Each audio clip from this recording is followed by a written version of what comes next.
Call me crazy. I can't believe I'm saying this, but I think Siege might be back this year. I didn't think I'd be saying that in the big 2026. I cannot lie. Because for the last few years, and maybe more than a few, maybe like 5 years, Siege has been in a weird place, man. For me personally, my hot take, it's been on a downwards trend. They had that one odd season where they brought ACOG back, and their concurrent players spiked. It was awesome. I fell in love with the game again. I played it a ton. I think I even got champ again, which I hadn't done for a long time. But since then, kind of fell out of love with it again until I heard about the new season. Ranked 3.0. Hallelujah.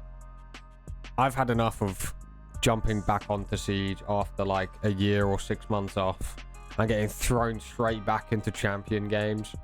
I'm too rusty. I'm 30 years old, goddammit. I cannot hang like I used to, man.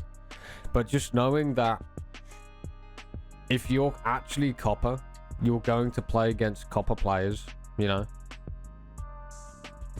For new players, wanted to try out the game again. I mean, the way the hidden MMR works, they would get put against Copper players, but say if they were playing with friends or something, you know, it just something wasn't right. Rank 2.0 was not it.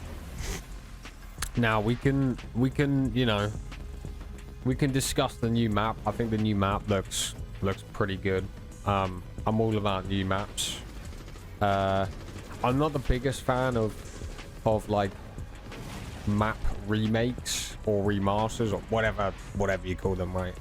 I think CS does a really good job of not updating too much, keeping the maps relatively the same. That way, if you're like an old school player, you kind of retain that knowledge of the map, and it feels satisfying, right? To come back, you still know the angles and whatever. Regardless, new maps, W, we take that. New weapons, Dokkaeba's remaster seems pretty balanced. I don't mind it. I think Dokkaebai is a pretty annoying character, so to potentially make her less annoying but still good, I think we take that. I think the craziest thing to mention is Siege never really died. It's such a unique game. No other studio has been able to replicate a game like Siege, right? And it's always got a soft spot in my heart. But the main thing people care about, in my opinion, is ranked. I mean, some people might not care about ranked, but as long as the ranked game mode feels good, rewarding, there's like a progression to it, that's all that matters. And I feel like it lost that with rank 2.0. It felt more like a battle pass where it just, the more you play, the more you earn. It was like a reward scheme, right? It wasn't the same. It wasn't truly about your skill. It wasn't really a bragging right anymore. And I feel like it lost its identity a little bit with that.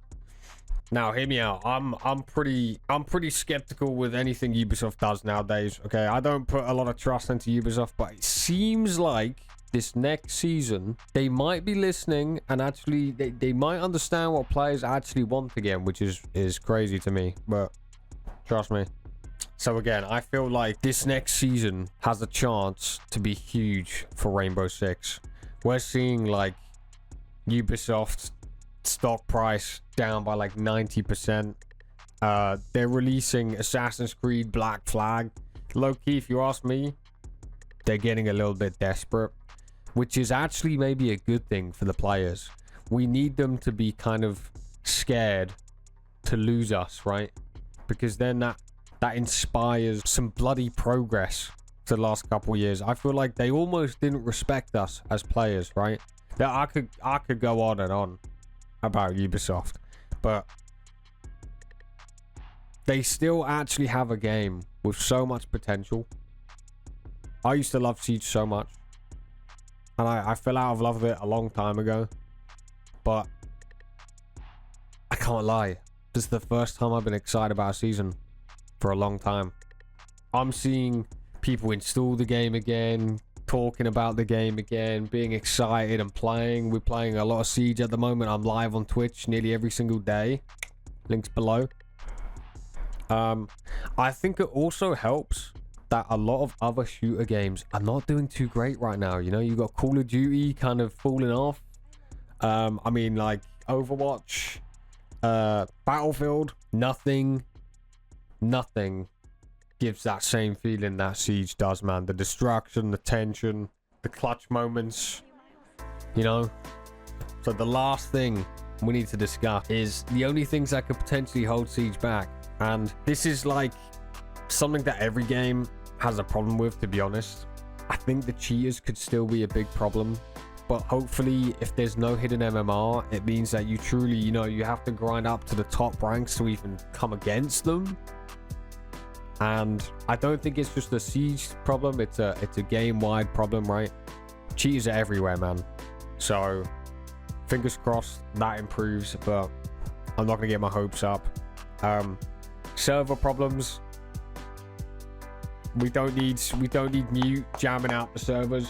Okay, it happens a lot, but Ubisoft, lock it in, please. And just Ubisoft being Ubisoft, man. Hopefully they don't pull something out the bag that we don't expect. So yeah, let me know what you guys think. Leave a little comment down below if you're playing Siege, or if you're planning to come back, or if you haven't even seen the new season, go check it out. It looks really good. If you like this style of video and you want to see more, drop a little like and a comment down below, and I'll catch you in the next one.